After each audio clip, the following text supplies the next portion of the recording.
Hi friends, ఈరోజు అయితే ఉద్దిబేళ్ళ చట్నీ రోటి పచ్చడి తయారు చేస్తున్నాను. కావాల్సిన పదార్థాలు: ఉద్దిపప్పు దోరగా వేయించుకోవాలి, ఒట్టిమిర్చి వేయించుకోవాలి, ఉప్పు తగినంత, టమాటాలు, చింతపండు ఇవి వేసి మెత్తగా నూరి తోడుకోవాలి.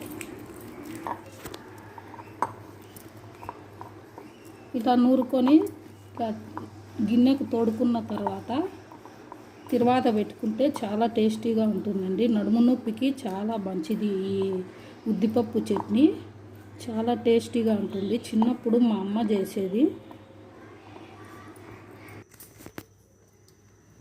ఇలా రోటి పచ్చడి తోడుకున్న తర్వాత ఇలా తిరువాత పెట్టుకుంటే చాలా బాగుంటుంది. మీ ఇష్టం, తిరువాత అయినా పెట్టుకోవచ్చు, ఆ విధంగా తినచ్చు. ఎర్రగడ్డ కూడా మీ ఆప్షను, ఎర్రగడ్డ కూడా కలుపుకొని తినచ్చు. చాలా బాగుంటుంది, నడుము నొప్పికి చాలా మంచిది. మీరు ట్రై చేయండి.